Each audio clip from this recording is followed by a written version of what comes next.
Well, good morning, everyone, and welcome to this morning's Planning Regulatory Committee. I'm very pleased to see you all here today. A lot of you, that's good to see. This meeting is being held in person at County Hall and is also being streamed live on the County Council's YouTube channel. The recording will be available to view afterwards. A fire alarm test is not expected during the meeting. If the alarm sounds, we must evacuate County Hall. In the event of an emergency, please make your way to the nearest exit and meet at the muster point located in the main car park. So agenda item 1 is apologies and substitutes. Holly? Good morning. We have apologies today from Councillor Brian Long. Councillor David Bills is substituting. And we also have apologies from Councillor Stephen Askew and Councillor William Richmond.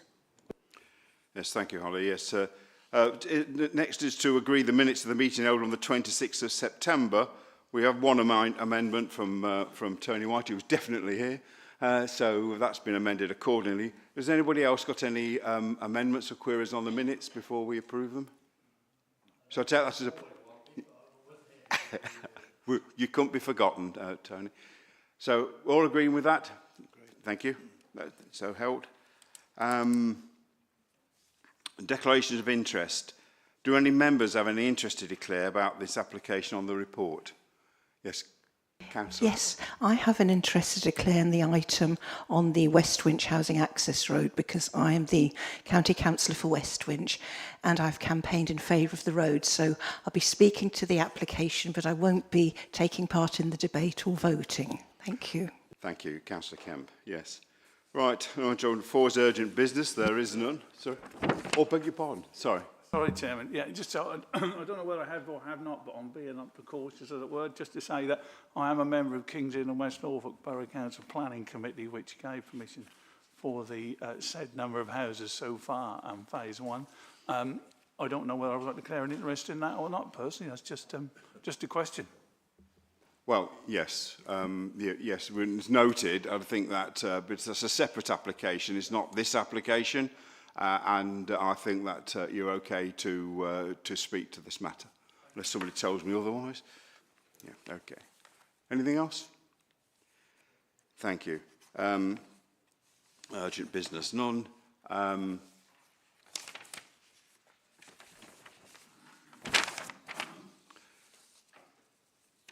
So item 5 is the substantial item on today's agenda. One of them is land to the east of West Winch Village, Kings Lynn. An up-date report was circulated to committee before the meeting and will be included in the appendix of the minutes of the meeting. So can I ask the case officer, Kate Lawty, to present, please? Thank you, Chairman.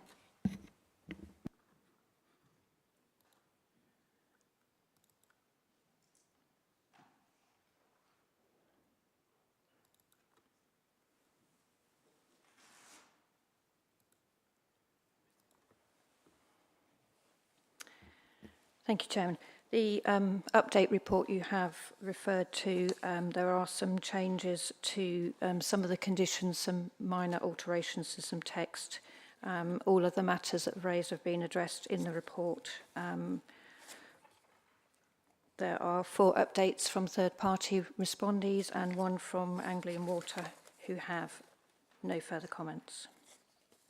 Thank you.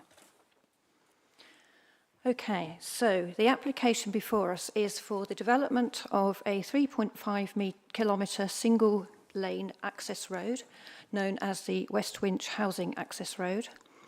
A new roundabout junction between the War and the A47 Trunk Road, providing access to the planned Hardwick Green development.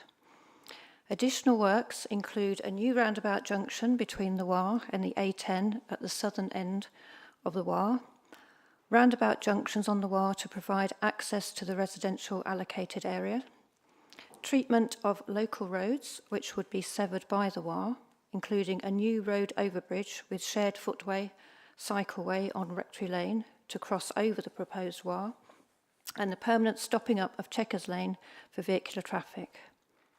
the modification and reorientation of the Hardwick interchange, the dualling of the A47 to the north of the existing highway between the War and the A10-A47 Hardwick interchange junction. The application also includes temporary working areas for road construction, including haul routes, 2 sets of National Grid gas main diversion works, construction compounds and temporary access and working areas. The application also includes the demolition of hill cottages on the A47 Constitution Hill, construction of drainage basins, swales and associated maintenance access tracks. So this is the outline of the application site in front of you here. You can see Kings Lynn to the north. Up here, this is the southern end of Kings Lynn. This is the Hardwick roundabout here. And the red line is the extent of the application site boundary. So to put it in context, the West Winch growth area is on the southern side of Kings Lynn. It's the biggest allocation of residential development in the borough of Kings Lynn and West Norfolk.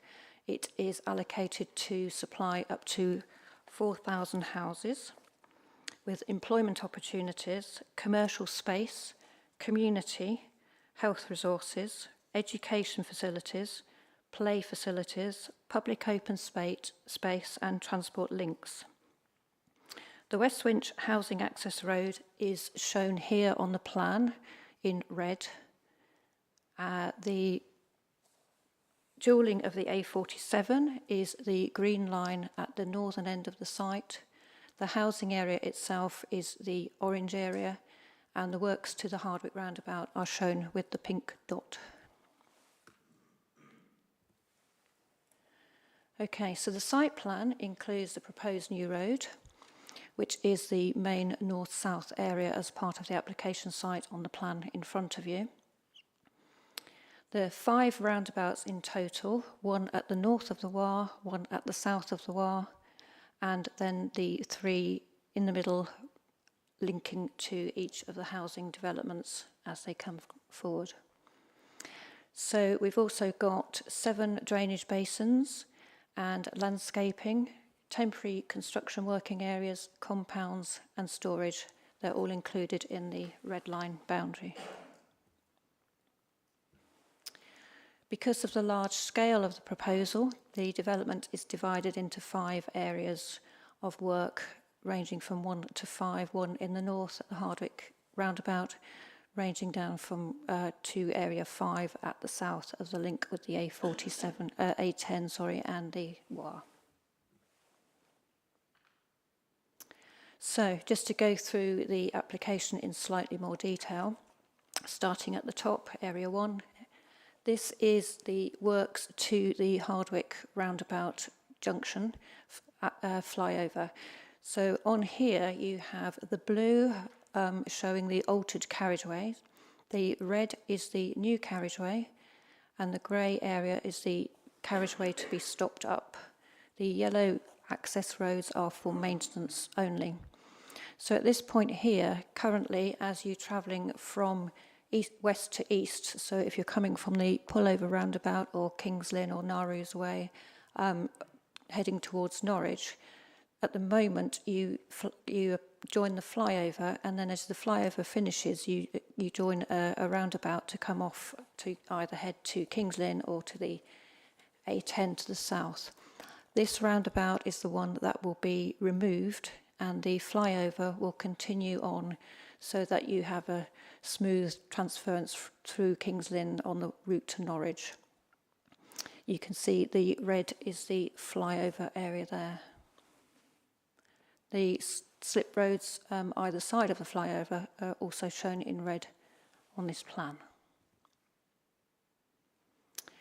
So as you come off the Hardwick junction, you'll have your slip roads, and there'll be a short section of dual carriageway, and that will continue down to the first roundabout, which is the link with the War. Again, the new roads shown in red here. The blue is the altered carriageways, yellow is the maintenance access, and grey are the stopped road, so that's the removal of the roundabout. At this point here, you can see at the top diagram, you can see the new roundabout on the Wye, and that the junction of the Wye with the A47, and there'll be a dual carriage section down to the first roundabout leading into the housing development, which is the Hopkins Home roundabout at the moment. Then travelling from this point south, the roundabout, from this roundabout down to the A10 junction, it's all single carriageway at this point. You can see on the plan here, there's a hashed line on the, this will be on the southern side on the plan, but if you think that north is to the left, so this will be the west side of the Wye, there is a shared carriageway, and that will be shared for cyclists and as a footpath. So that links into the Hopkins roundabout and then follows all the way down to the southern roundabout. The bottom plan you can see is the Rectory Lane flyover, and that will be so to continue vehicular access from east to west between the villages of West Winch and North Runcton. Travelling further down, the third roundabout is located between Rectory Lane and Chequers Lane. Chequers Lane here is on the top diagram, and Chequers Lane will be stopped up so that it doesn't cover vehicular access across the Wye, but it is accessible to non-motorised users and pedestrians. So there will be a crossing over the Wye at this point, which will be a Toucan crossing. The bottom diagram shows the link with the Wye and the A10. So the A10 will start to travel across the fields north of the houses on the eastern side of the A10. There'll be a roundabout coming up northwards, and then you will turn off to the village of West Winch. The S-shaped link on the southern part, on the bottom part of this plan, is the link through to Gravel Hill Lane, which is a link through to residential estate. Again, the yellow roads are maintenance access, and these are maintenance for the drainage basins that are required for the runoff to the road.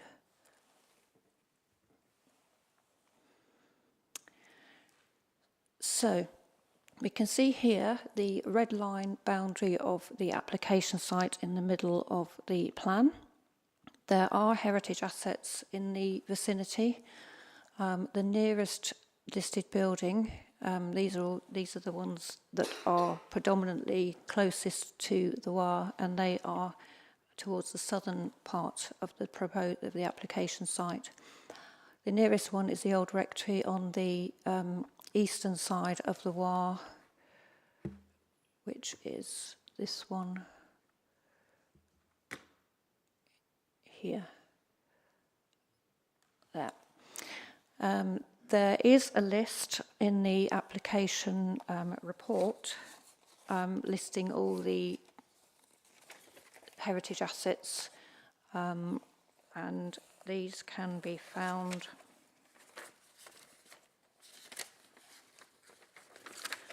on page 104 in section L that deals with the heritage assets. During the course of the consultation of the application, Historic England raised a holding objection initially on the impact of heritage assets and requested further information, which has, during the course of the application, has been provided, and it's found that the application will result in less than substantial harm to the significance of designated heritage assets, and this harm can be weighed against the public benefit of the proposal, and that is dealt with in section L of the report. Okay, so the other area raised by several third parties and parish councils is the Rectory Lane overbridge, and the visual impact of the overbridge in the landscape. I've just included this to show that it will be required to have at least a 5.3 metre clearance for vehicles. However, there will be banking either side of the flyover, which can be utilised for planting. So that will soften the impact and help the proposal assimilate into the local landscape. Another area of concern received by many objectors is the impact upon Sheep's Course Wood, which lies to the northern end of the application site. It is a county wildlife site. It's mature woodland dominated by oak trees. The actual Sheep's Course Wood is outside the application site boundary, but the application site does run close to it. There will need to be clearance of wooded areas to the west, but these are naturally regenerated or self-seeded trees, not of the same standard as Sheep's Course Wood itself. It should also be noted that the Hopkins Home application, which is mentioned in the report, which is an outline consent for 1,110 dwellings, which is located immediately to the west of the access road at this point, does already have consent and does result in the removal of a lot of the trees in this area. The area immediately to the west of Sheep's Course Wood, is proposed to be landscaped heavily planted, so that the woodland will extend beyond Sheep's Course Wood and extend the benefits of the wooded area. To the south of Sheep's Course Wood, which is the green area shown on this plan, south of the blue area is Sheep's Course Wood. The green area is proposed to be used as a temporary compound storage and main access for the works. This is a temporary situation which will be in place during the construction period, and once the road becomes operational, that will disband and it will be improved with grassland. We have, as part of consideration of the information that's come in with the application, has been reviewed by the county arboriculturalist, and in response to several comments received during the course of the application, several objections, we have recommended that a condition is imposed to create a buffer zone around the southern part of Sheep's Course Wood in regard to keeping machinery and storage of materials away from the root protection areas and minimising impact in terms of dust, air quality, noise and lighting.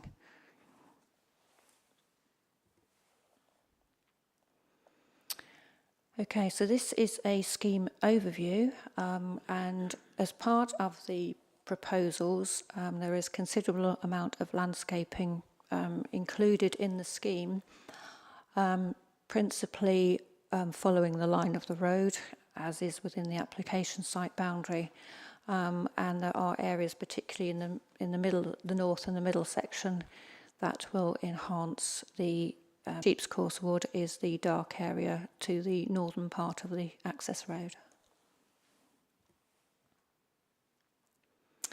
So the applicant has provided several visualisations of what the road will likely look like, and this one here is at the northern end.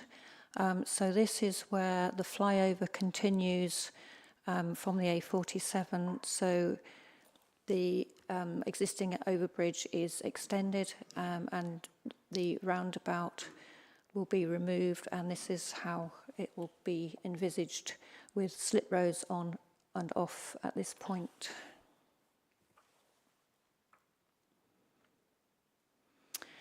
Okay, so this is a viewpoint looking towards Kings Lynn. The proposed A47 roundabout that's shown there is the junction of the A47 with the War. You can see Sheep's Course Wood on the bottom left-hand corner.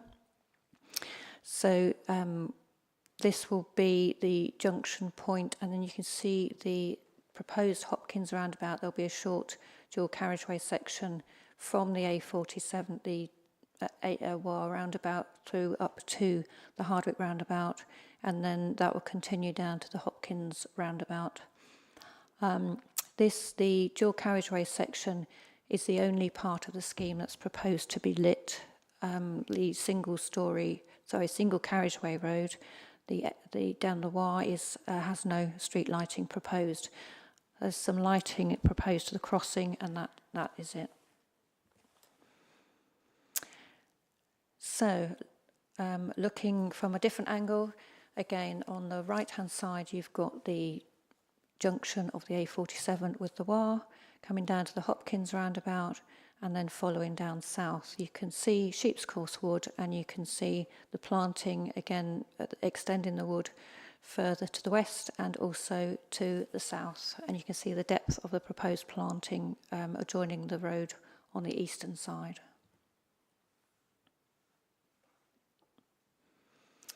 This is another overview, again showing the middle section of the scheme, the proposed Zurich roundabout, and is between Rectory Lane and Chequers Lane. You can see here, you can see in the distance, proposed Rectory Lane overbridge, and then you can see that Chequers Lane here is stopped off, and the crossing point. There is a requirement for a private access for Manor Farm, which is included in the scheme, and you can see that in the bottom left-hand corner.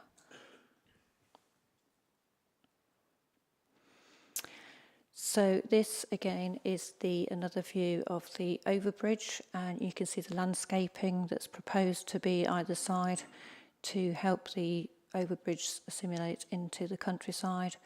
You've got the Metacre roundabout above that on the left-hand side of the picture, and you have got the Zurich roundabout on the right-hand side. This shows the relationship between the old rectory and points out the location of the old rectory, which is Grade 2 listed building, and North Runcton Lodge, which is further away to the east.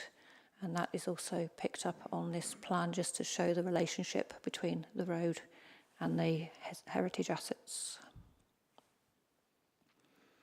So a visualisation of the overbridge has been provided, and you can see here a good clear view of the shared footpath cycleway as well that runs the entire length of the West Winch Housing Access Road. You can see here again that the embankments either side can be planted up, and you can see that on both sides of the overbridge. Okay, this is the northbound view, looking back towards the crossing point at Chequers Lane, and on the right-hand side is the proposed private access to Manor Farm. Again, you can see the shared cycle footpath on the western side of the road.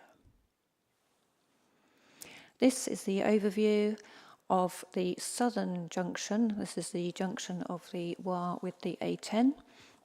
So you will come up the A10 and then you will turn off to go into the village of West Winch. Other traffic will flow straight over the roundabout and carry on along the War on their journey to either Norwich or other route to King's Lynn. You've got here a pedestrian crossing shown, and you've got the link through to Gravel Hill Lane, which will have its own separate access onto the old A10 running through the village. Okay, just some photos running through some of the key locations. So this is at the top end of the application site. This is the A47 looking towards Norwich. These are the pair of dwellings that need to be demolished to make way for the widening of the road at this point. This is a similar area of the A47. This is looking back towards Kings Lynn. So you can see a farm building on the left. This already has planning permission to be demolished under a separate planning application. This again is the A47 looking towards Kings Lynn. You can see Sheep's Course Wood on the left-hand side of the photo. This is a longer view looking out towards north across the fields where the road will be located. The tree in the centre is one of the casualties, so that will need to be removed to make way for the road. These are the nearest properties on the eastern side of Rectory Lane. The listed building is set 2 or 3 houses further east than these, but these will be the closest ones. And on the other side of Rectory Lane, again, we have some dwellings. But these are the closest ones to the War on the eastern side. Sorry, west. Okay, this is looking southeast from Chequers Lane across the open fields where the road will be located. And this is the nearest property on the west of the War on Chequers Lane.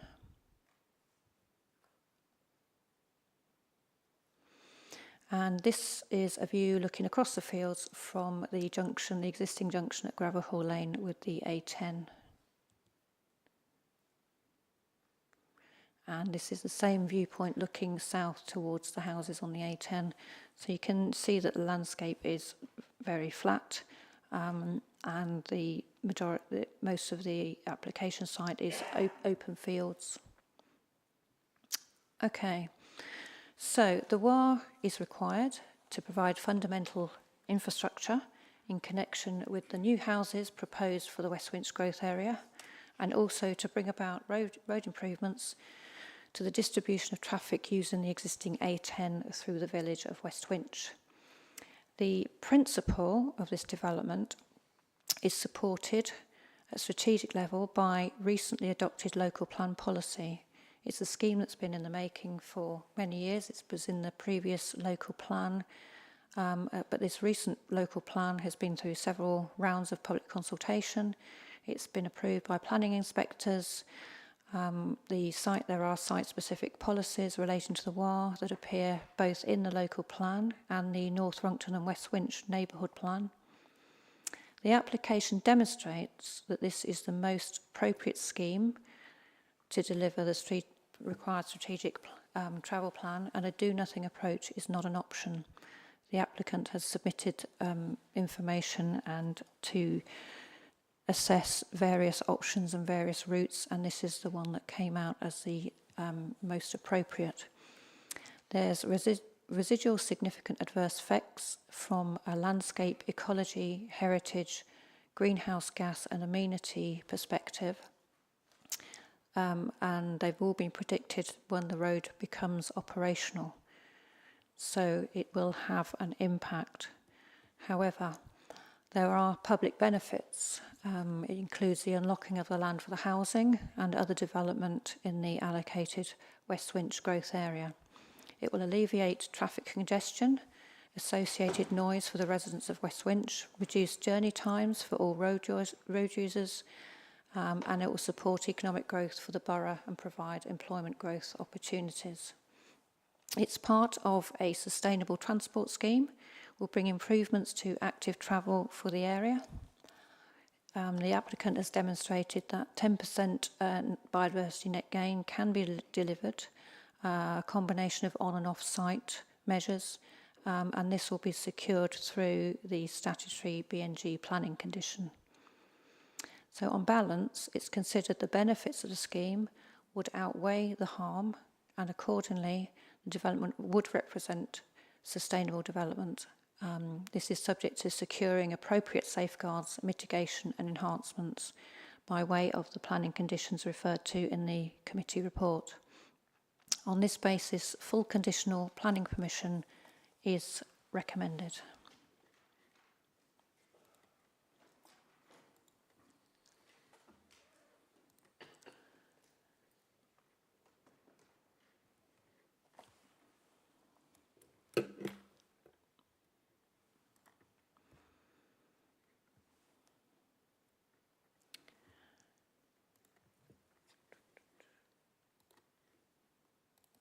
I have got some drone footage to show you if members think that will be useful. I think so. I think it will give some context to this. Yes, please. If it's not too long, though, is it? It is a few minutes. It is speeded up so to make it as quick as possible, but I will talk you through it and I will stop it a bit short. So, yeah. Thank you.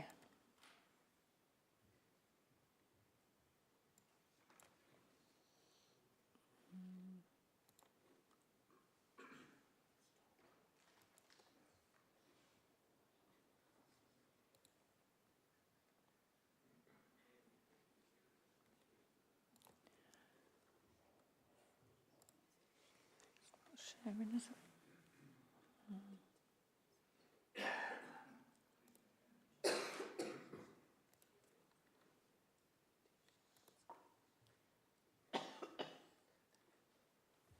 Sorry, Chairman, I'm just trying to share my screen.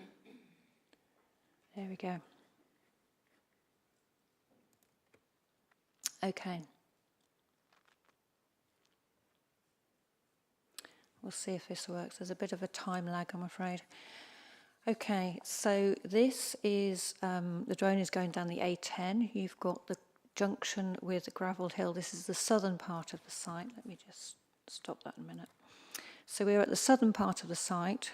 What you just saw was the drone flying down the A10. So this is the junction of the A10 and the War at the Gravel Hill Lane end of West Winch. So the drone is now turning and going across. The drone will follow the line of the War, and there's a little bit of lag going on. If you look on site, there are some markers on the fields. Yeah, this is looking back from the houses. Now we're going northwards. So the War will rear off to the northeast at this point. So these, there are some markers on site. These are the piezometers monitoring ground water levels, and they actually sort of show the line of the War. So you can see that the site is very flat. It's in arable use at the moment. There are ditches and drains across the site, but mostly in arable use. You can see coming up in the distance Checkers Lane and the nearest properties. You can see that property on the left-hand side of the lane coming up. And again, more piezometers showing the route, the crop in place. So we're now coming up to Checkers Lane, and the drone will take a change in direction. So this is going along Checkers Lane east to west at this point, and now we're back following the route across. And again, if you can see the markers on the ground, that's the line of the road. So we have more fields, hedgerow boundaries, ditches, and at this point we're heading towards Rectory Lane.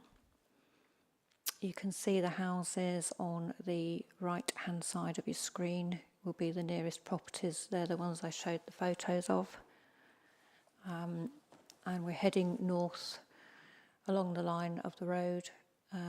That is the tree that will need to be removed.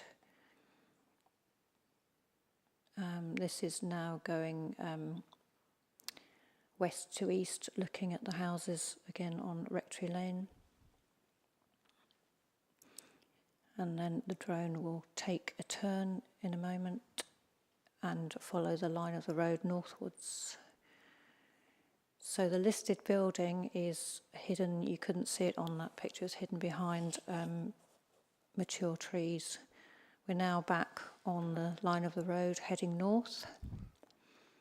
Again, flat, open, arable fields at this point. So the West Winch growth area will be to the west of the access road. So the character of this part of the countryside will change extensively as the West Winch growth area develops over the years. So we're now heading, you can see Sheep's Course Wood is the darker woodland in the right-hand corner of the footage. Straight ahead you have the woodland. This is the self-seeded woodland. You can see the difference in character and the colours between the county wildlife site and these general trees. So we're heading now over the wooded area to the A47, which is coming up. You can see Kings Lynn industrial areas in the background at the top of the screen. And we're just coming up to the A47 now. You can see the vehicles. So the roundabout is roughly at this point. The drone has changed direction. We're now heading along the A47 towards Kings Lynn. So you have Sheep's Course Wood on your left-hand side. There's a lay-by coming up. You can see the extent of the woodland. You can see the roadside hedging. The lay-by on the right-hand side. And the new roundabout will be coming up shortly after the ditch on the right. So the roundabout is just about this point here now. And then it will travel off southwards to the left-hand side of your screen. So this section is to be the dual carriageway up to the Hardwick interchange at this point. So this will be lit. You can see coming up on the left-hand side, you've got the agricultural building that will need to be demolished. As I said, that already has permission for that. And you've got the cottages on the right-hand side, Constitution Hill, and they will need to be removed for the widening. So we're approaching the roundabout, the smaller roundabout coming up, which is the one that will be removed, and the flyover extended. And that's coming up shortly. There will be a balancing pond or drainage basin on the left-hand side at this point. So this is the small roundabout that will be removed with the flyover continuing straight over it and slip roads either side. So I'll just show a little bit more of the Hardwick roundabout and then I will stop it because the drone gets a bit juddery. So I'll just show you the little bit round the Hardwick roundabout. And then it looks back. That's road going up to the coast. That's the flyover there that exists at the moment, and that's the one that will continue.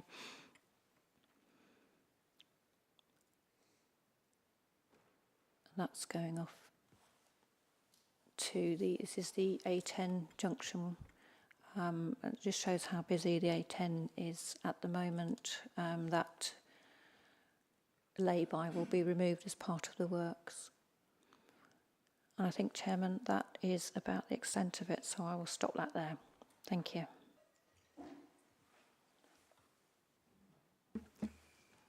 Yes, thank you for that. I found that the drone footage was very useful so we can get some sense of perspective for the project. Thank you for that, Kate. Members, have you any questions to ask Kate on her presentation? Mike. Thank you, Chair. Yeah, the presentation was very, very good, and it's good to see the use of drones in this. Gives a lovely visualisation. My compliments to the drone pilot as well. There's only one section of this development which is going to have street lighting, and I do have a question about that. Will the street lighting be in an amber spectrum? Because it's generally found that blue and white spectrum LEDs are more disruptive to wildlife, whereas LEDs in the amber spectrum are far less disruptive? That's my only question. Thank you for that. The street lighting, the details of the lighting, we have got a planning condition recommended to be imposed should planning permission be forthcoming. So we will have the details to be agreed at that time, but they will have to be in compliance with the regulations for a road of that nature. Thank you. Thank you, Tony. Yeah, thank you, Chairman. Is there going to be any lay-bys or pull-offs on this new stretch of road? There is hardly agricultural, large vehicles and that going, and that's only a single carriageway. No, there are no proposals for lay-bys on the single carriageway section of the WAR. There is a new lay-by proposed on the A47 to replace one that will be removed, but on the single carriageway, no, there's no proposals for lay-bys. Rob? Thank you, Chair. Yeah, I have a question for the officer, Kate, please, in relation to the trees. I understand Sheep's Course Wood is a county wildlife site, and I'd had a look beforehand on Google Earth just to try and understand the size of the wood as well. So I was a bit taken aback, to be honest, when I saw the drone footage, because the trees looked more dense and substantial than I had understood or what thought. So my question is in relation, I appreciate that they're kind of self-sown, as it were, but my question is, on the site, how many mature oaks, if any, are being removed? Just because I know that the actual report talks about the Woodland Trust's ancient tree inventory, says that there are trees within the site. So I just wanted to understand, please, the number of veteran oaks, both on the site but also a bit further down, because it looked like the drone, when it was going over, went over some others. Thank you. None of the veteran trees within the site will be removed. As part of the conditions, we have asked that details of the root protection areas of each of the veteran trees that are affected and impacted, that we have full details. At this stage, we haven't got the full engineering drawings, and they will be forthcoming later on once we've got all the engineering details. So the detailed design stage will follow, and at that point we will secure the details of the impact on each of the trees. Yes, there will be tree losses as a result of the proposed WAR, but there's also planting throughout the whole scheme, and it will be planting of a native species, so that it will reflect what's required in the area. On that point, Chair. In relation to the images that we saw with regards to the substantial tree planting, it would appear, can you give any comment with regards to the recommendations for the types of trees? Because often when you see these visualizations, they look very impressive, but when you then get to see them on the ground, there's just whips. And can you give any reassurance today that any of those trees that will be planted will be semi-mature in age? Again, yes, we have got full details of the landscaping and the planting schemes. We've got details of the mix of the species and the sizes. Again, we have got a condition in place to reassess those details and make sure that they are acceptable to the arboricultural team and the NETI team within the County Council. So these will be reviewed. If planning permission is granted, we will review that again to ensure that's the case. Okay. Members, any more questions for Kate? Sorry, Graham. Thank you, Chairman. Kate, the pedestrian crossing that's on the slides, does it already exist, or is this a brand new one? The crossing at Checkers Lane, no, it doesn't exist. That will be, it's required because Checkers Lane runs the full east-west direction at the moment, but because of the WAR, it will sever that connection. So the crossing will be a new one. and prevent vehicles. It will just be open to non-motorised users and pedestrians. Okay, yes, appreciate that. What's the speed limit on the road there? At the moment, I believe it is the 60 mile an hour, which is your standard for countries. And is that going to be yeah. reduced? There's no plans to do that, but it is limited by the width of the road. I appreciate that, and you've got a roundabout coming up, but 60 mile an hour and a pedestrian crossing on a 60 mile an hour road is a recipe for disaster in my book. That's what I've got to say about that. Was there any other proposal put forward for a flyover or an underpass there? Yeah, there have been various options looked at in context with the Chequers Lane severing, and this was deemed the most appropriate option, just to keep that east-west footpath link and cycle path link between the villages of West Winch and North Runcton. But the changing of the speed of the road is not part of this planning application. Again, if something wants to change in the future, that's a different route, but it's not part of this application in front of us. Okay, I think it's a bit of a recipe for a disaster there, to be perfectly honest. But that's all. Thank you, Kate. Thank you, Chairman. Yeah, Richard. Chairman, if I could just come back on that point. I understand the application documentation does confirm that the speed of that road will be 40 miles an hour, but it's not a planning, we want to control that through a planning condition. It would be outside of our planning remit to do that, but the applicant has said it will be 40 miles an hour. Happier. Paul. Thank you, Chair. I was going to actually have exactly the same questions as Councillor Colwell, but I don't think the answer was really given in much detail, because you did mention are they going to be whips, and you said there will be plans and you'll see them at some time, but there's a big difference between a whip, a standard tree, and a semi-mature tree. So I know it's not cutting through the forest there, but it's cutting through the self-seeded. But doesn't mean they're not important. Every piece of green land is extremely important for the environment.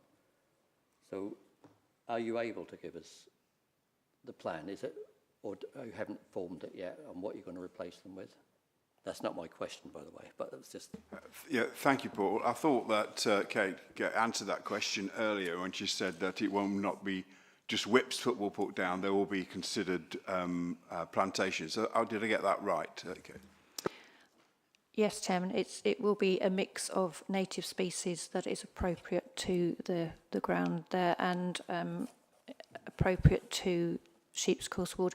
But again, there's planting along all the length of the Wye, so it will be what's appropriate at that time, and it will be all checked and clarified by the environment team when the details come in.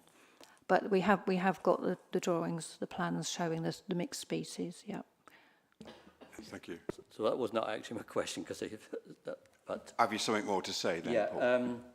it's really that I say on page 28, our green infrastructure and landscape team are concerned about the loss of veteran trees, and then I read that the Forestry Commission are concerned, and one thing that concerns me is that we're not going to reach the biodiversity net gain of 10%.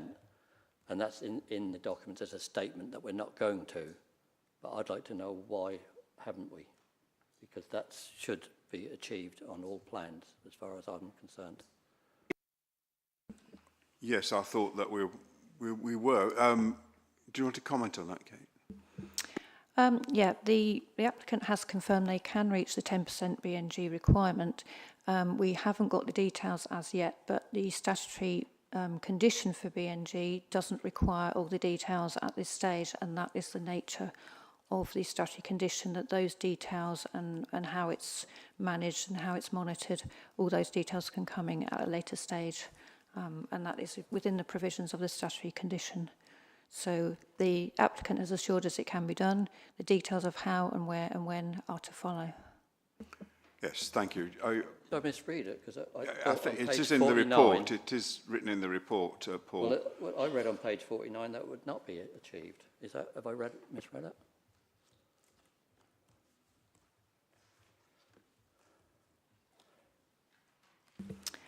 That is one of the responses we've had from third parties. So what you're reading on page 49 is a claim from a member of the public. Okay, thank you. That's my mistake then. Yep. Thank you, Chairman. I'll just say something. Yeah, so we haven't had the full details yet, but the 10% is the minimum, and it's a mandatory requirement. The condition will require that, so the applicant will have to provide that. The only ambiguity is whether that 10% can be met fully within the site itself, or there will need to be additional BNG off-site. Okay, thank you. Are there any more questions? Oh, sorry, David. Sorry, David, didn't see you. Thank you, Chairman. Can I, two questions. One, how much currently productive agricultural land will be taken out by this scheme? And are there any compulsory purchase orders involved? There is a section within the report about agricultural land, and I mean it will result in high quality agricultural land, but I haven't got to hand the actual figure of the percentage, but it should be remembered that this is a policy that is a strategic policy, and the requirement and these elements have already been considered and discussed as part of the local plan process and part of the discussions of the West Winch growth area. So that has been recognised as an issue, the loss of agricultural land and high class, but it is one of the planning issues that is part of the planning balance.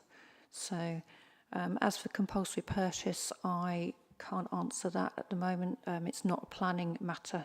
We're looking at the development and the proposal, how it's achieved, and land ownership issues are not part of the planning application. Sorry, are you saying that the application doesn't involve any CPOs? I'm saying that I haven't got the information to hand. If there are compulsory purchase orders, it's not as part of consideration as this planning application. So that would be It's not a planning consideration at this point, David. That's what we're alluding to. Is that the compulsory, but that's there, but it's not part of this debate today and considerations today. Okay. Any more questions for Kate? No? Thank you very much for those questions. Thank you very much, Kate.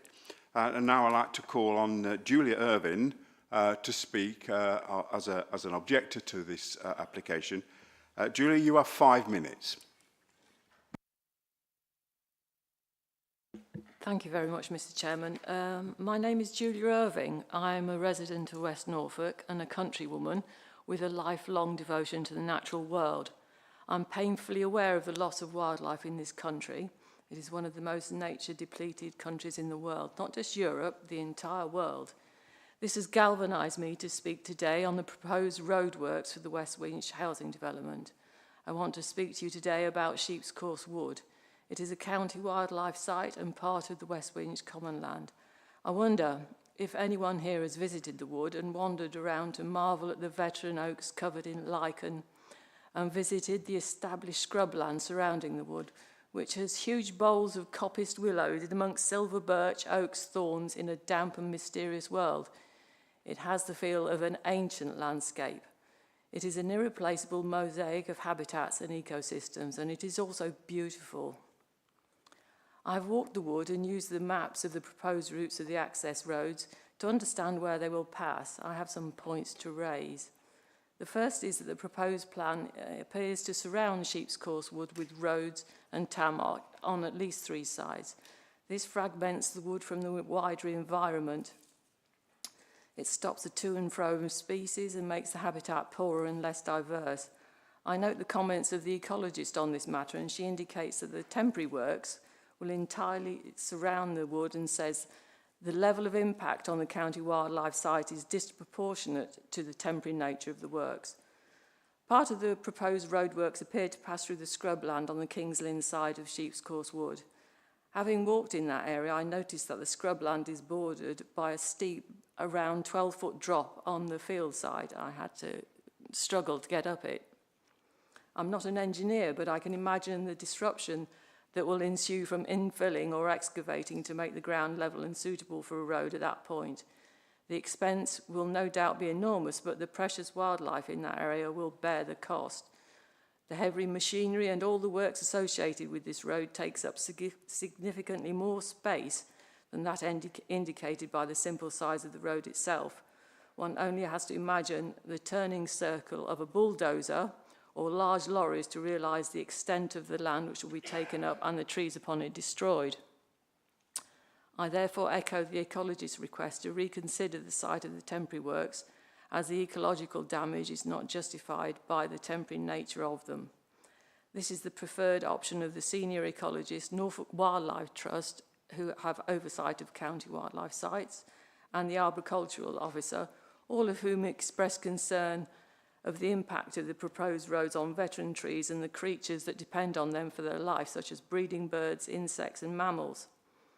The next least worst option is to ensure that there are significant and effective buffer zones around Sheep's Course Wood to protect the roots of the significant and veteran trees and oaks living within the wood.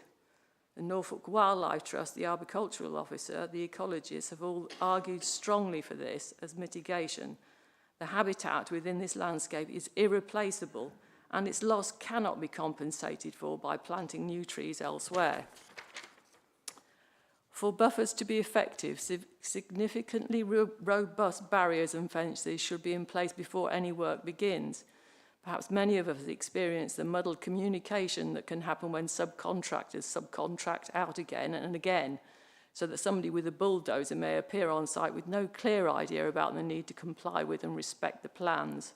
I therefore beg the committee to ensure that comprehensive and detailed tree protection proposals are built into contracts by condition, and that the structures and fences needed to protect trees and their roots are in place before the substantial road building works begin. However, my view remains that the best option would be to rethink the position of the proposed temporary roads so that the precious habitats and beautiful landscapes of Sheep's Course Wood will be preserved for the life within it and for future generations to enjoy. Thank you, Julia. Thank you. A call on Ralph Lewis now, the applicant, to speak. Thank you. 5 minutes, please. Good morning. Just to clarify that my name is Ralph Lewis. I'm the agent acting on behalf of the applicant. Chair, members of the committee, I appreciate the opportunity to address you today on behalf of Norfolk County Council, the applicant for the West Winch Housing Access Road proposal. This proposal is about far more than constructing a new road. It is about providing the essential infrastructure needed to deliver the much-needed housing, drive growth, and to future-proof the transport network in West Norfolk. The Borough County of Kings Lynn and West Norfolk has for some time identified the pressing requirement for substantial housing growth in this area. West Winch stands as a strategic location for such development, with the local plan earmarking land there for thousands of new homes. However, housing cannot be delivered in isolation. Without appropriate infrastructure, any new development would place unsustainable demands on the already strained A10 and neighbouring routes, leading to a worsening of congestion, poorer air quality, and a diminished quality of life for residents. The Hardwick interchange is also under considerable strain as a key junction into Kings Lynn. Without intervention, congestion, delays, and collision risks will only increase. The proposed scheme directly tackles these issues by providing a new strategic link between the A47 and the A10, diverting through traffic away from the village centre and easing pressure on existing roads. The need for the scheme is undeniable. The proposed scheme is critical infrastructure needed to unlock the West Winch growth area. Chair, members of the committee, I now wish to address planning policy compliance. This is central to your considerations, and the applicant has sought to demonstrate that the West Winch Housing Access Road not only complies with, but actively advances both local and national planning objectives.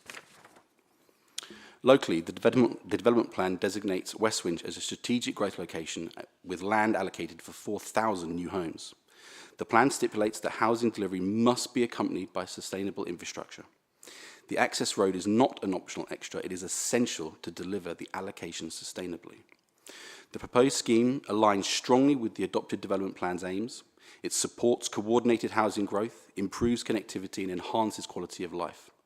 By redirecting traffic away from the existing A10, it reduces congestion in West Winch, creating a safer, more community-focused environment. The Borough Council's local plan identifies West Winch as a key growth area, with the proposed scheme clearly highlighted as critical infrastructure. By progressing this application now, Norfolk County Council is therefore enabling housing delivery in line with the local plan. At a county level, Norfolk's local Transport Plan 4 seeks improved connectivity, economic growth and sustainable travel. The access road delivers these objectives by strengthening the road network, unlocking land for homes and jobs, and encouraging active travel through shared paths and traffic calming measures. Nationally, the scheme is equally compliant. The National Planning Policy Framework supports sustainable development and states that proposals consistent with the development plan should be approved promptly. The scheme meets this test, enabling a slew of economic, social and environmental benefits as have been detailed in our submissions. The proposed scheme is a model of policy-driven, sustainable growth. It is grounded in the development plan and seeks to advance both local and national planning aspirations. Members of the committee, it is vital to consider the consequences of not approving this application. Refusal would have far-reaching impacts both for West Winch and the wider borough. Firstly, housing delivery would be severely compromised. Without the access road, the West Winch housing allocation cannot be delivered in a planned and sustainable manner, as the current A10 cannot support additional traffic. This would undermine the local plan, delays much-needed homes and puts housing targets at risk. You must also consider that there is significant government funding, currently over 100 million, that has already been confirmed for this project from the Department of Transport and Homes England, and there is a risk of losing this if the project does not achieve planning consent. The A10 is already congested 1 minute, sir. And suffers from poor air quality. New development without the access road coming forward would force more traffic onto this overstretched route, increasing delays, accident risks, and reducing residents' quality of life. Accesses to services would be more difficult, and local businesses would face further disruption. On a regional scale, refusal to grant consent would undermine investor confidence, limit the borough's future economic prospects, and economic growth in the area would stall over the planned period. The access road is therefore essential for unlocking jobs, supporting investment, and securing funding through the Major Road Network programme. The access road is critical for unlocking growth, easing congestion, and securing a sustainable future for the borough. We would therefore urge you to support this vital scheme. Thank you. Yes, thank you, Ralph. Now call on the local members. Councillor Alexandra Kemp, for 3 minutes. I think you've progressed, and for Jim Moriarty, 2 minutes. Is that okay? Okay, thank you. Over to you then. Thank you, Chair. As the County Councillor for West Winch, I've campaigned with residents for what we call the bypass because it will take the traffic off the current A10.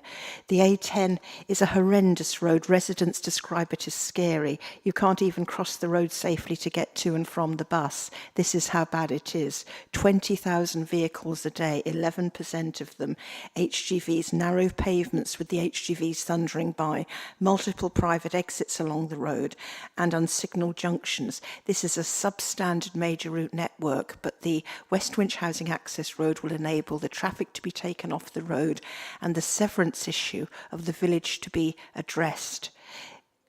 Committee, this is vitally important for West Winch. People have been campaigning for this for 50 years. We have written to governments, and now that the funding has been allocated by the government, we must take it, because otherwise the Borough Council's local plan could enable 1,100 houses to be built without the bypass being in place. Things would get worse. The safety record is devastating. 34 personal injury accidents in the past 5 years. Things would only get worse. Committee, the plan is for sustainability. This is the environmentally friendly option because cars will be taken off the A10 and then it will be traffic calm to a village road, which means that thousands of residents will, instead of getting into their cars, they will choose the bus. They will be empowered to cycle and walk into Lynn. The plans are for weight restrictions, speed restrictions, and mobility, a mobility hub, non-motorised routes, and a very safe walking and cycling environment. on the current A10. This has to be the way forward. There are already 7 Thank you, Chair. There are already 7 noise impact areas. There is pollution on the A10, and this being the sustainable strategic area for growth, it will not be sustainable at all if we don't have the West Winch Housing Access Road in place first. So I'm asking you to vote for this on behalf of the people of West Winch. Thank you. Yes. Thank you, Councillor Kemp. Councillor Moriarty, two minutes, please. Thank you, Chair. Good morning. I am County Councillor Jim Moriarty and also a Borough Councillor with responsibility for the local plan. The West Winch Growth Area and the Housing Access Road have been in development for many years, and there's no denying that should you grant planning approval for the road before you today, this would represent a huge milestone which would serve to open up millions of pounds of investment and enable the building of 4,000 homes. I'm the County Councillor for North Runcton and a small part of West Winch, and as such I sit and now chair the West Winch Local Stakeholder Group, which meets at least quarterly, includes representatives from both local parish councils and borough and county councillors, and officers from county and borough. Other attendees, when appropriate, include housing developers, local lead flood authority and representatives from utility services. Meetings are intended to both inform local community reps of the progress, but also to be a forum for challenge, ideas and questions. And in recent years, these meetings have been punctuated by a series of well-attended public information events held in West Winch, in addition to the appropriate and numerous public consultations detailed in your papers. 1 minute. Thank you. In recent weeks, county officers have attended specific events in the villages of West Winch and North Runcton, organised by the parish councils, in order to further inform and answer questions. I am taking up 2 minutes of your time today to register my support for this application and also to confirm the strong commitment to continue to engage with residents most impacted by the infrastructure project before you today. This is first and foremost a housing access road, but will also help to relieve the stress currently placed on the A10 from West Winch to the Harwich roundabout. We've asked residents to be patient, said that relief will come, infrastructure will be put in place, traffic calming measures will be funded, safe crossing will return to the A10. Approval of this application today is not only, if you make it, is not only a massive step forward on that path, but also key to the investment of the housing building programme I touched on earlier. Thank you for your time. Sorry to rush. Thank you, Councillor. Yes. Okay, thank you. Perfect timing, apparently. Before we move into debate, the members are now have the ability to ask questions to the speakers. Has anybody got any questions to ask to the speakers?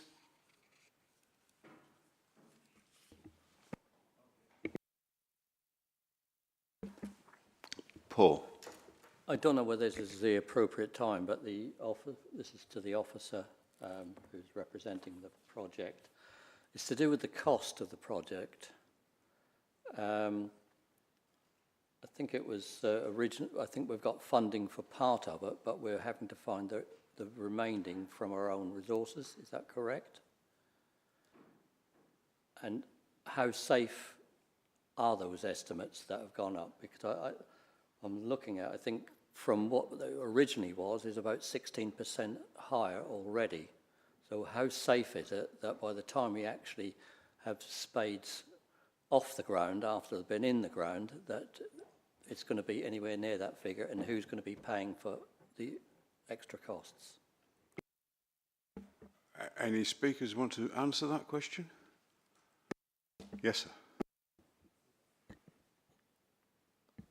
Can I just check that's working? Yeah, I'm David Orfrey. I'm the Assistant Director for Infrastructure Delivery at the County Council, speaking on behalf of the applicant. We do have funding established for the project, and the majority of that is either from the Department for Transport through business case process with them, or we're supported through Homes England. So in terms of the £109 million budget that we have, that equates to, quick maths in my head, 106 million from those two organisations. So there's a significant proportion of funding is effectively coming from government. There are risks, I should say, there are risks to any large infrastructure project, and obviously the County Council also takes on that risk as part of the delivery of the project. But I would point to projects such as Long Stratton that we've recently opened and Great Yarmouth Third River Crossing. Both of those projects were delivered broadly in line with the budget that we had. Thank you. Can I ask a supplementary Chairman, to that? can I just come back on that point? I just want to make it clear to members that the funding of this project is not a material planning consideration for debate this morning. I mean, I appreciate the clarification from the applicant on that point, but the report does point out that no significant weight should be given to the funding and where that's coming from for this development. It's not a material planning consideration for this application. Thank you. That's useful. Any other questions to the speakers? Okay. Thank you. Then we'll move on to debate this application. You know what the recommendations are here that's set before you. And I wondered if you'd any questions you'd like to ask or comments you'd like to make before the vote. Yes. Thank you, Chair. I'd just like to return to my question earlier at the end of the presentation concerning lighting. And we've heard one of the speakers talk about the disturbance to wildlife and everything.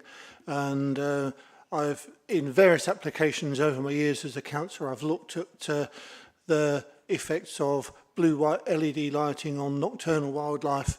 And it would seem that, and we only talk about pennies in terms of difference between blue, white and amber spectrum lighting. So I would like it to due consideration be given to putting the any lighting in the amber spectrum, because this will have a less detrimental effect on nocturnal wildlife. Richard. Thank you, Chairman. Just to come back on that point, Kate gave clarification about the condition that's been imposed. Clearly the applicants heard your comments today, and just to give you some assurance that once the lighting details are submitted, we'll be consulting our principal ecologist on those details anyway. Thank you, Richard. Okay. Any other questions? Is it possible to just generally discuss the matter rather than a question? I think that's the point now. It's called a debate where we all you share your feelings about this and comments, and then the question bit. We're past that now. You've had an opportunity. Thank you, Chair. Yes, yeah. I just wanted to make sure that I was speaking appropriately. It is always a difficult balance, Chair, when you face with things like this, especially when there are a number of trees, as I've already alluded to in the question element of today. I am obviously concerned about the proximity of the road to this Sheep's Course Wood County Wildlife Site and those veteran trees that have been confirmed as being in the proximity. I'm, however, pleased that consideration is being given to those trees and also the roots of these sizable trees, and also was pleased to note from the presentation that we were provided that there is going to be a buffer zone to the south, and also the enhancement of the grasslands to the east of the site. I've actually had the benefit talk to hundreds of residents in West Winch, over 5,000 residents in that village. And when I was knocking on doors and speaking to people, so many people talked about this 50-year battle that we've heard about today, about trying to remove the cars from the road, to try and have some kind of bypass, which is being referenced as this housing access road. It has blighted the lives of those in the community. It has been a danger, and so yes, this is a really difficult balance. But I think if a decision is made today, Chair, with regards to this proceeding, I think it will be a monumental day for the residents in that community, and I'm on the balance. I believe that I will be voting in favour of this today. Yes, thank you, Rob. Anybody else like to speak? Martin. Chairman, thank you very much for giving me the time. On a development of this nature and scale, Chairman, I just, and I'm sure that has been taken into consideration, I just want to make sure that the people of West Winch and the surrounding villages have a source where they can, when development has taken place and the whole project going through, if they have concerns of any sort whilst this has taken place, that they have and they know of somewhere where to go to put their complaint or comments to people concerned who can do something about it, because this will be disruption, I'm sure, to a lot of people within West Winch. I think you've heard, and I think they've spoken very well, Councillor Kemp and Moriarty, as regards the people of West Winch, the area and so forth. So I hope that's in place to have a good relationship between the developers, contractors and whatever, and the people of West Winch and surrounded area. Just to say also, Chairman, Sheep's Course Wood, that's obviously an area of great concern to most people, and especially the people who live not far from it. I just wonder whether this is an opportunity, which I'm sure people have looked at, as when they do this replanting and landscaping, etc., that they look at the original habitat and wildlife, what's in that area anyway, and provide accordingly. But also this could be an opportunity, Chairman, as well, to plant and create habitat for new wildlife to come to that area, Chairman, which would be beneficial, I'm sure, to West Norfolk and the surrounding area. I'm sure those points are taken into consideration, Chairman, but I'd just like to make that point that they are and they have been looked at. Thank you. Any other speakers? David, please. Thank you, Chairman, very much. Yes, I appreciate I'm only a sub on this, but I have actually read the report. And it is, as Councillor Rob was saying, it is difficult to see such beautiful countryside being changed in place of housing, but that is a necessity. And I have to say that the presentations given by Councillors Kemp and Moriarty, they are the local people, and my colleague here, of course, and you have to take into account what they find and what they have. They are working on behalf of their residents, and as such, we really do have to take into account the information that's come from them. And my feeling is that I will follow my colleague there, and I am in favour of this. I just wanted to say one thing. If there's any highway work which affects the A10 or the A47, can they just learn a lesson from our friend just down the road, the roundabout there at Thickthorne? We seem to be going through. Did any move come from Kings Lynn this morning through Thickthorne? If the National Highways and Norfolk County Council can make certain that the suitable options are open when work does start on those two highways, the residents will really appreciate it. That's all I have to say. Thank you, sir. Thank you. Paul, I've been advised that you left the meeting at 11:03, and as such, you're not permitted to ask questions or to vote on this item. What you could have done is put your hand up and I could have stopped the meeting whilst you did whatever you did, but you didn't, and therefore that's the position. Sorry. Sorry, I wasn't aware of that particular nuance. Okay. Maybe I had more urgent things to consider. Thank you. Are there any other questions? So we're going to, therefore, Mark. Chairman, could I just propose an amendment to the recommendation, the last recommendation on the paper? Pardon? That's not right. I've had a word. That's not right. Oh, isn't it? Yeah. I thought it would be. Okay, I'll withdraw that. Sorry, Councillor Mark. It's I've just checked up on what you suggested earlier. So the recommendations are as follows: is in pursuant to Regulation 3 of the Town and Country Planning General Regulations 1992, as amended, the Lead Director Communities and Environment be authorised to grant permission subject to the conditions set out in section 11 of the report, and the deemed planning condition required submission of a biodiversity game plan under paragraph 13 of the Schedule 7A of the Town and Country Planning Act 1990, and to discharge conditions where those detailed above required the submission and implementation of a scheme or further details, either before development commences or within a specified date of planning permission being granted, and to deal with any non-material amendments to the application that may be submitted. Members, can I ask you to show your hands, those in favour of this? Against? Are there any abstentions? Then the item is carried. Thank you.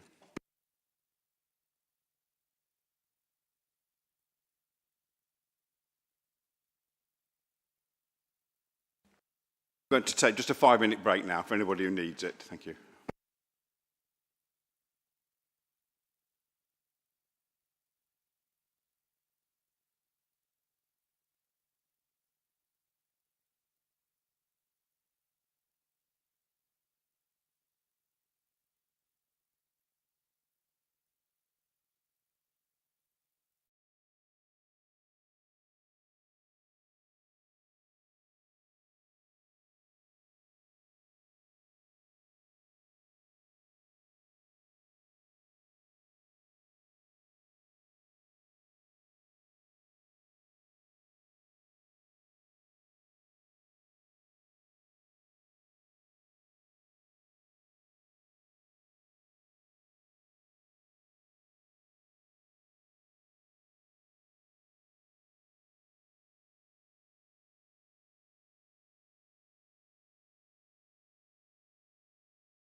Okay, thank you very much. And we now move to item 6 on the agenda, which is Wymondham High School, Folly Road, Wymondham. Oh, sorry. I haven't had a coffee yet. Wymondham High School, Folly Road, Wymondham, and an annual report was circulated to the committee before the meeting and will be included it's got the appendix in the papers. So the presentation is given by Angelina Lambert. If you could start the ball rolling, please, Angelina. Thank you, Chairman. Morning, members of the Planning Committee, officers and members of the public. The presentation relates to the report before you, is item 6 in the agenda pack. The applicant, Norfolk County Council's Children's Services, seeks planning permission for the expansion of Wymondham High Academy. Full details of the proposal is set out in para 2.8, pages 163, 164 of the report.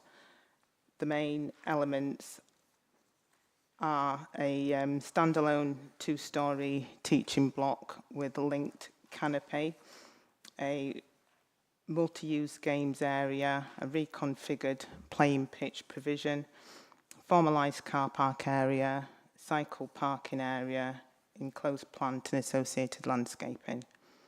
Before I go any further into the presentation and draw your attention to the update, this includes comments received from the county ecologist and proposed amendment to a select number of conditions. It is to be noted that the update does not change the recommendation.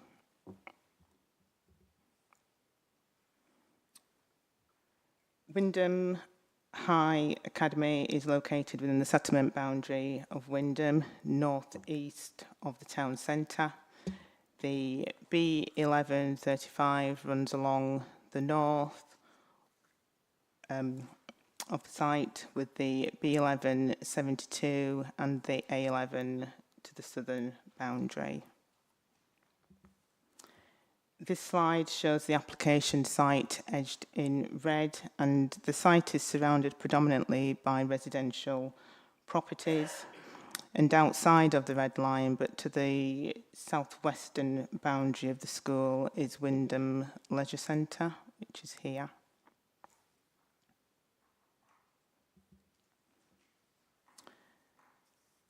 This slide shows the proposed site plan for this scheme.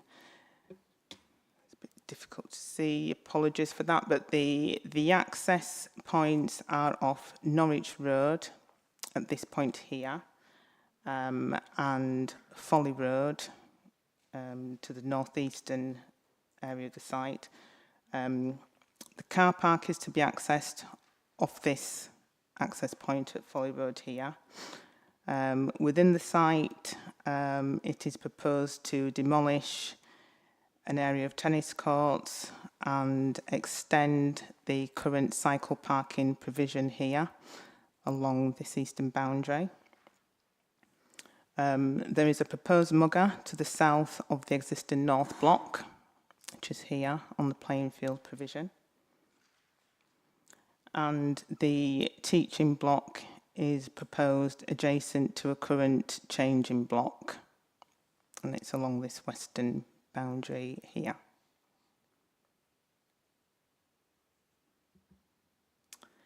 The next two slides give an indication of the ground and first floor plans, which are of a standard layout for a school. Paragraphs 3.27 and 3.28, that's on page 171 of the report, set out the types of accommodation that are on each floor. And that is the first floor plan. The next few slides will just show particular points of the proposal. So to put the application into a bit of context, this slide shows the existing access point off Norwich Road, and it's proposed to widen and incorporate a mini roundabout at this point and to improve the access arrangements.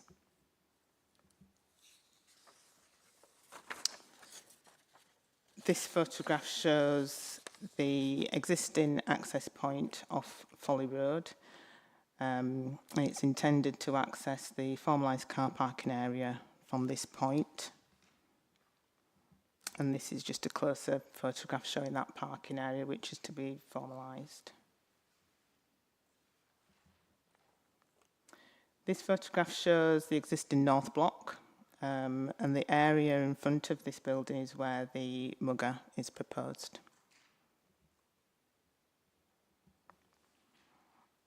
And this slide shows the area of the teaching block in its wider context adjacent to the current changing block that's on site. And in the distance there you can see a tree line boundary together with fencing. Beyond that are properties on Orchard Way and Rothbury Road. And this is an area where it is proposed to increase the cycle parking area.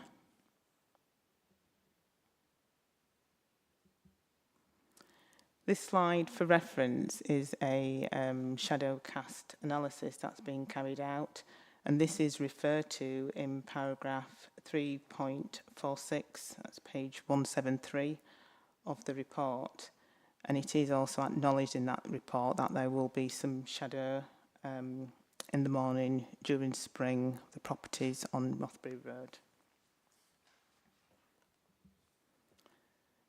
The next 4 slides are again setting the application into the wider context. They're coloured illustrations just to give you an idea of the site's wider context, the proposed design and its external appearance. So this one just gives you an indication as to where the proposed teaching block is to be sited, adjacent to the existing changing block. You can see the tree line boundary along the properties with Rothbury Road in the distance there. Again, this is an illustrative plan showing the front side of the proposed teaching block, which will look out onto the playing pitch provision. At the bottom there, it just gives you an idea in terms of the materials that are to be used in construction. This slide shows the rear elevation, which will be the elevation that backs on to the leisure centre. And these are the 2 side elevations. So the side elevation with the canopy attached, which will link to the current changing block, and the side elevation which will face the residential properties on Rothbury Road. In conclusion, there are no outstanding issues. All issues have been addressed in the report before you. Paragraph 3.114, pages 182 to 183, set out the applicant's response to the objections and concerns that have been raised. There are no objections raised by consultees. There is an identified need for the expansion to the school, and the NPPF and government policy statement is supportive of school expansions. It's considered that the proposed development would enhance the existing education provision and also benefit the wider community.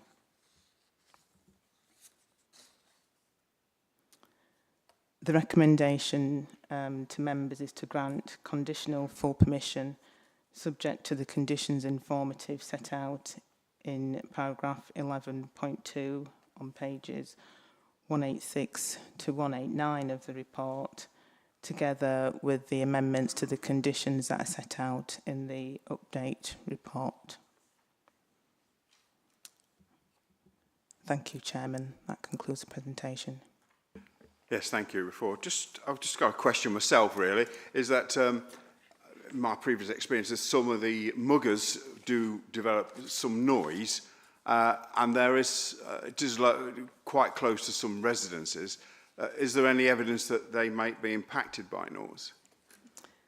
There isn't any evidence. However, the mugger will be enclosed, so there is some fencing around that mugger, and the distance to the closest boundaries is in excess of 100 metres. Thank you very much. That clarifies that. Yes, Rob? Thank you, Chair. Yeah, my question for the officer is in relation to the air source heat pumps. I know that a couple of the paragraphs go into detail as to the siting, but would it be possible to be shown whereabouts they are going to be on a map, if possible? I appreciate that paragraph 3.52 does talk about some timed programming that's going to be taking place. I just would like to know, roughly where they are, first of all, in proximity to houses. So I don't know if you can see my cursor there. So there's an enclosed plant area here, and that is where the air source heat pumps are to go. That's fine, thank you, Chair. The back side of that building. Paul? Yeah, mine's in relation to power at the proposed site. I see that you've planned to have air source heat pumps, which is very nice, but why have you not used ground source? Because they produce more power. And linked to that is, are there solar panels going in so that you can optimise all available renewable energy at the site? Right. There are solar panels proposed for the roof of the teaching block, approximately 400 square metres. There is also a planning condition relating to the PV panels as well, in terms of the details to be provided and to be agreed by the County Planning Authority. In relation to ground source heat pumps, I'm not sure if that has been explored by the applicant. The applicant is here today and may be able to respond to that question. However, in considering the proposal put forward for us to assess today, it is considered that the air source heat pumps are acceptable. So I need to ask a different person then why they haven't considered ground source. Yes, you can ask the applicants after they've done their presentation. Tony? Yeah, it's got on air contamination, if it's likely to be found. Is there any reason why we got this on the, I haven't seen that on the planning papers before. I'm just wondering if there was a chance that it might be, or if it's just one of the things you've actually just put on the planning.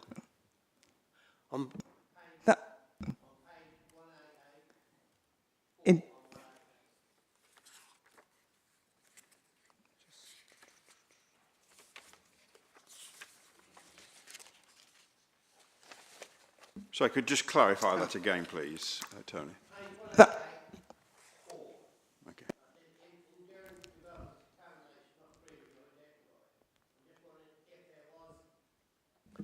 If there was a reason to put that in, or if it's just a matter of part of the planning details. That has been recommended by the Environmental Health Officer as a precautionary measure. The reports submitted as part of the planning application don't identify any land contamination, but the Environmental Health Officer has requested that that be put on with a precautionary measure. Okay. Any other questions, Andrew? Yes, Paul. Thank you, Chair. I noticed on the plans there's to be some translucent cladding on part of the building. I'm guessing that will be some sort of multi-wall cladding to minimise heat loss or heat ingress in the summer.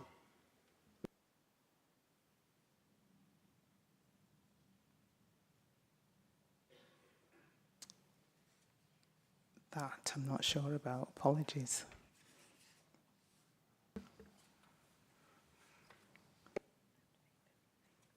Yeah. There is a requirement for it to meet the building regs. request is, yeah, please. Is the architect able to answer that one? If you can give some clarity, although it's not To de give rigueur, clarification you could just on that chip in point. here. Yes, of course. Thank you. I'm the architect involved. The translucent cladding, as Angelina said, it is part of the thermal envelope of the building. Part of the scheme includes a sports hall. It's nice to get natural daylight into a sports hall, but glare is an issue if you have clear cladding. So the translucent cladding cuts down on glare. So that's all. Thank you. Okay. Any more questions? Paul. Sorry again. Are there Swift bricks or similar things being proposed? There are some ecological enhancements proposed. There is a condition requiring details of bird and bat boxes to be submitted. Thank you. Nobody else? And I'll ask Isabel Horner, the applicant agent, to you've nominated 1 minute, so if you'd like to get your name out, and that's about it. And then we'll go on to Pete Jordan for 4 minutes. Thank you. Thank you very much. And I'd just like to thank the committee for the opportunity to bring this application to you this morning. This is the local authority's planned development of the high school site in response to housing development in Wyndham Town and the surrounding catchment area served by the school. Most of this housing development was part of South Norfolk's local plan, but there have also been some developments which have been approved outside of this process. The school and its Multi Academy Trust have worked with the local authority to ensure that local children are offered a school place, and a number of these additional pupils are already attending the school. And there are more anticipated in the secondary school admissions round than can currently be accommodated within the planned admission number. And Wyndham is expected to remain popular as a location for families with school-aged children, and we want to make sure that there is an ability to accommodate them in the local high school. Thank you. Thank you. So over 3 seconds. Well done. Pete Jordan, please. Thank you. Pete Jordan, representing Enriched Learning Trust, and we oversee the activities at Wyndham High Academy. It's a very important development for us as a school. We as Isabel referred to, we have an overcapacity site. There's a capacity for 1,610 pupils on the site, and we're currently, as at today, at 1,693. What that means for us is that a number of our classes, a number of the areas of the site do feel very crowded and are under significant pressure. What this building would enable us to do is to have much more freedom for our PE department.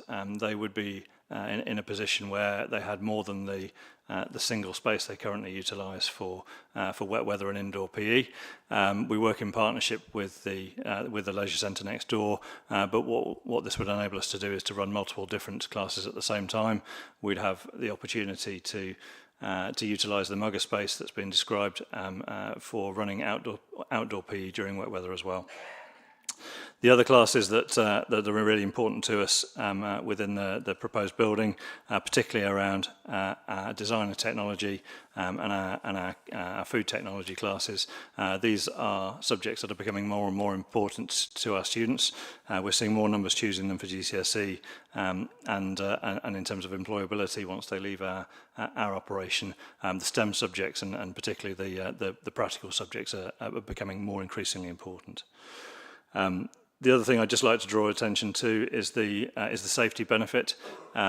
We understand that the entrance to the south end of the site that we share with Wyndham Leisure Centre has always been a pinch point for both traffic, pedestrian and vehicle traffic, and within the proposal there is a part of the scheme which will see traffic calming measures and a roundabout along with a widened entrance. This will vastly improve the safety of our students leaving and entering the site, but also for the leisure centre users that share that entrance as well. It will enable much safer entry and exit where they're not in competition with the pupils that are leaving the site largely on foot as the school exits.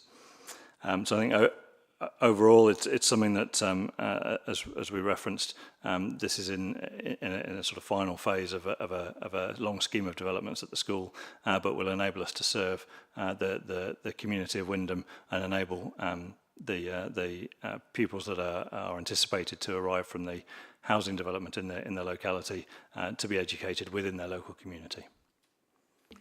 Thank you, Peter. Yeah. Members, any questions for any of the speakers, please? Is this the time that I can ask my question? Yes, all the speakers have spoken. It's now time to ask questions of the registered speakers before we move on to debate. Okay. I would like to congratulate the school on becoming too popular. Not like my old high school in Norwich, where that had 1,900 pupils when I was there, and they can barely get a few hundred now, so congratulations. Who would I be speaking to about the choice of an air source heat pump system as opposed to a ground source? Would you like? Well, I just wonder you why, can, why in you terms of a haven't- technicality, a technical answer would probably be the architect. But broadly speaking, we do make an assessment, and I'm advised that the ground source heat pump would have required quite considerable kind of top layering of the playing field in order to install it, and so therefore it was seen as detrimental to the overall site and the site available to pupils. There are some other considerations which I don't think are particularly planning considerations necessarily, but it is seen as appropriate and is an enhancement from some of the developments we've had in the past. Okay. That's a shame, because these type of sites, you have got the opportunity to generate renewable energy, and if they're not aware that you can, if you produce excess energy, you can actually sell it to the local community. So there seems an opportunity missed. Do you want a bit more information about the technical side of it? Because I can, if it's acceptable to the chair, we can ask the architect, or is that sufficient? Probably gone I'll have it far after. enough. Excuse me, No, far enough on that's this. a question I can speak with you later. Yeah. Okay, I think we'll take this out of the meeting later. Then I don't think it's a planning thing. I didn't see anybody else got their hands up to ask questions. No. Then we're going to any debate. You know what the recommendations are. Any debate now with regard to this before we go to the vote. Thank you. Oh, yes. Oh. Right, sounds. Right. Just, pardon me, a comment rather than debate. The area devoted to resistant materials, as well as the PE area, actually interests me greatly as a former design technology and science teacher. So when it's completed, I hope perhaps the committee gets an invite to go and have a look at the new facilities. Absolutely, yes. I'm good for playing a round of something or another. Rob. Thanks, Chair. I was just going to just comment on two items. One was a concern raised by someone with regards to shadowing, and I think if I'm looking at the analysis correctly, it looks as though there may be 3 or 4 homes that are impacted by potential shadowing in autumn and springtime for a few weeks, but it's not a substantial thing. It's an element of the garden. It's not a substantial as. So I think I've been reassured by that. And the other point was someone made was in relation to their concerns over flood risk. So I note that SUDS alleviation is actually mentioned within the report as well, but it appears to have been identified as a low risk for flood water issues in any event. So one would hope that that isn't an issue anyway. So I think I'm minded to support everything. Thank you. Tim, sorry to take your time. Just to say also, I'd like to congratulate the architect and the forward thinking. That's nice to see solar panels on a roof instead of on the ground. So may I congratulate them for not just wondered how much power they would generate, and would that be excess power to sell to the grid or whatever, and then that would help probably the local community anyway. Okay, there's no more comments or debate to be taken. No, then we shall go to the vote. The votes, the recommendations are put before you, recommendations 1 to 3. I don't think I'll read them out on this occasion, but because they're just the same as for the last one. Can I have the show, please, those in favour? That's unanimous. Thank you very much.